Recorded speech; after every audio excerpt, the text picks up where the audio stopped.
Good morning, everybody. You know who it is. You know what it is.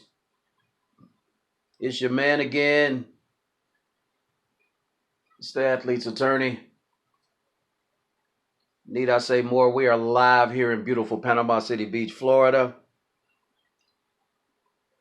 It's beautiful today. You can't really tell because my room is so dark. Uh, how is everybody's weekend going so far? Mine has been full of work, full of work, and getting my daughters ready for school. Um, so much to get into today. But first, my favorite part of the show is the new subscribers. We only have one this week, and I'll get into why we only have one. Uh, I met him last night at work, and I happened to grow up with his family. So, welcome to the family, Marquise, Mr. Marquise Stafford. Welcome to the family, little brother. Um, you can tell Kayla I'm gonna choke her tonsils out for two reasons. I don't think she plugged in them bolts last night, and she ain't signed up for this. She ain't signed up and subscribed for this channel yet. So she got two chokings coming, but I'm gonna be lenient on her because we had to snap at the Chinese restaurant yesterday. If you're ever in Panama City, don't go eat at Jin Jin's on the beach. I had to go off in there. I had to get a little hood in that thing yesterday. That's a story for another day, but we'll talk about it later. And we'll talk about it on one of my podcasts, another podcast. But um, we're on borrowed time today again, as usual, because I like to wake up at the beginning of my shift. So, with that being said, I have a few things to get into um, today. Won't be many, but I mean we'll touch on a few other subjects. But the main subjects I want to talk about are, you know, the preseason football games, not them as a whole, but what I seen and sights and sounds of stuff. You know what I'm saying? So with that, we'll get into it.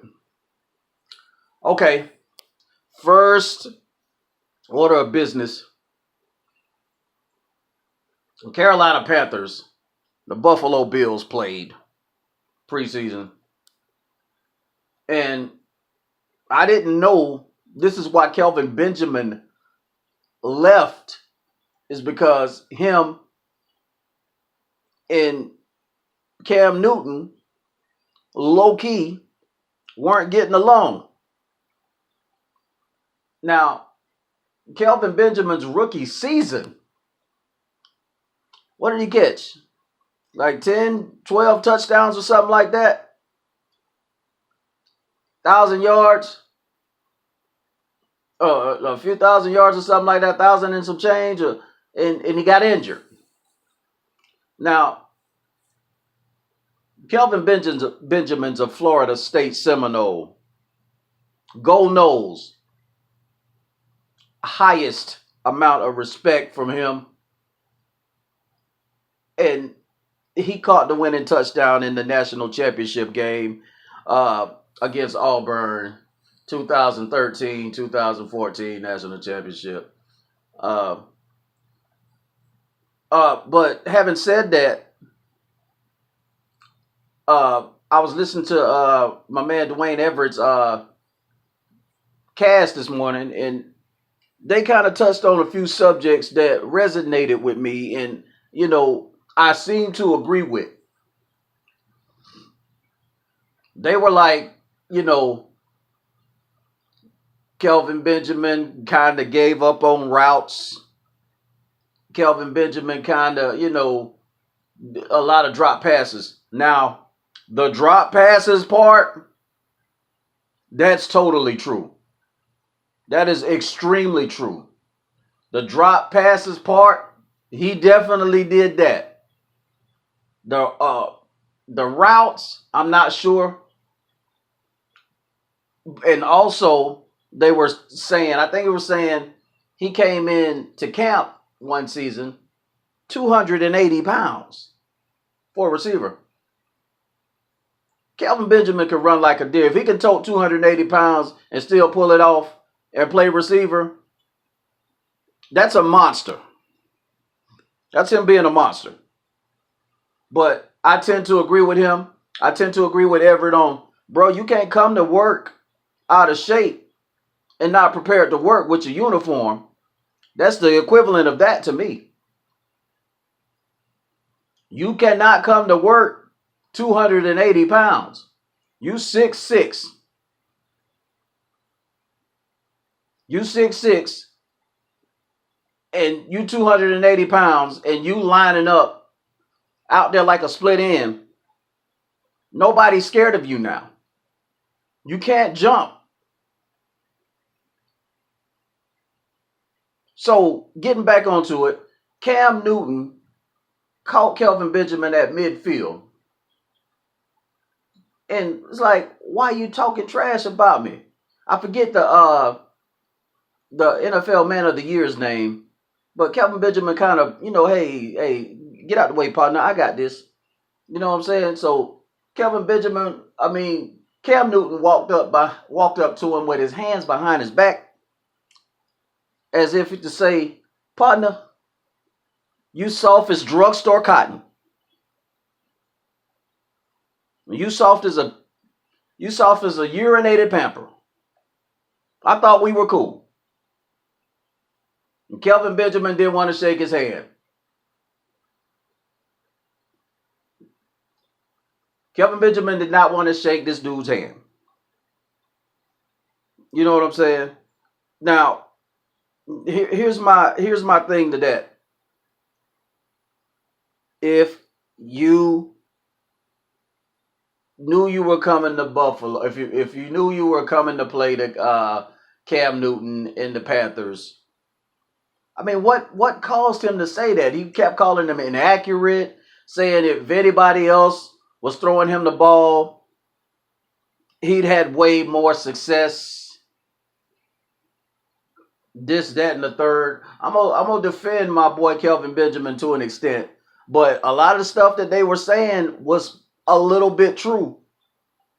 A lot of stuff they were saying, but I don't think calling him soft was true. We from South Florida, baby. A lot of us ain't soft. So get that out your head. I just think Kelvin Benjamin was surprised that Cam fronted him like that.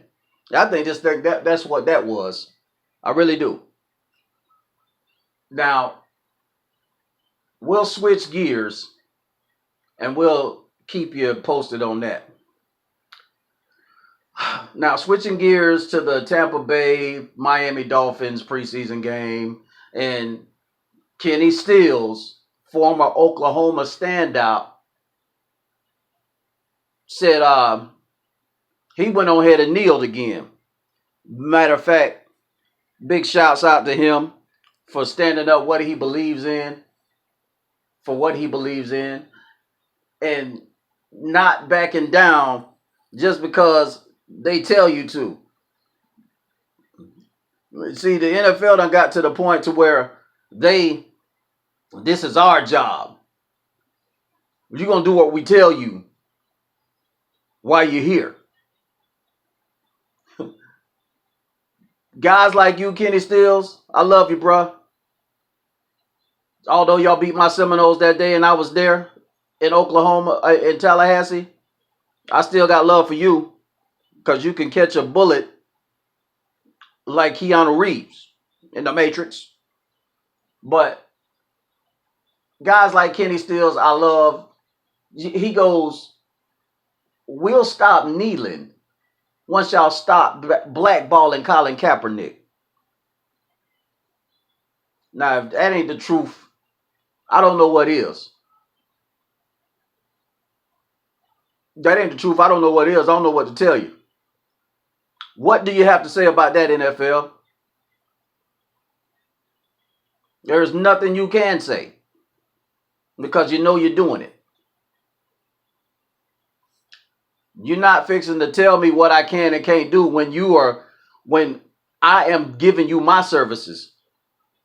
If all these dudes were to walk off and start their own league, like I've been saying in every podcast, if these guys were to start their own league, NFL, what would you do? This is why I'm starting to like the Patriots more than I like the Cowboys. And I don't even like neither one of them. Put it like that. If I had to pick between the two, it'd probably be the Patriots. Because I don't like Jerry Jones. You're not finna play me like a dummy. I mean, the whole world is seeing what you're trying to do. So Kenny Stills, once again, brother, mad love, mad props. I mean, you blackballing Kaepernick and Reed won't let them on a team and talking about this is not racially motivated. I tell you what, why don't y'all start your own league? Start your own league or go to the CFL. This is your man, the Athlete's Attorney. Please remember to subscribe and hit the like button, views, leave a comment, or whatever. Catch me on Twitter at Ariel Legend, AIREALLEGEND, at Ariel Legend. Get it popping on Twitter. Been getting it popping on Twitter here lately, baby. So, we'll switch gears and talk about the number 1 and number 2 picks in the draft and their performances. First, I gotta go with my man Baker Mayfield. That dude is Houdini without the superpowers, but he has superpowers of his own. He has a different set of superpowers. His escape ability is so poised. It's like he don't worry about you until you get in front of him. And then what you can't catch him once you get in front of you. You have no answer for him. He is pinpoint on the run. He is accurate on the run. Much more athletic than what a lot of you dudes in the NFL thought he was. Once you get up close and personal, it's just like when you're living with somebody. You don't know nobody until you're living with them. Y'all don't know this dude yet. And if when you do know him, he's still probably gonna burn you. But good job, Baker Mayfield. I'm proud of you, brother. Good job out there kicking butt. On the other hand, the number 2 pick in the draft, Mr. Saquon Barkley. Dude ripped off a Houdini run of his own. First play for the Giants, 39 yards. Now, I'll have to have a little backlash about that one, though, because is it me or is it the Browns defense was just trash out there? The offense was good. David Njoku, he did good, especially my man Tyrod Taylor. But the defense, and Juice, props to my man Juice Landry. The defense, bro, you looked high school out there. And I'm not talking about St. Thomas Aquinas. I'm talking about like a school that nobody even, one of those Christian schools that don't get a lot of people over there. My bad choice of words. We'll go with a school that's like, I don't know. Somebody help me out. Anyway,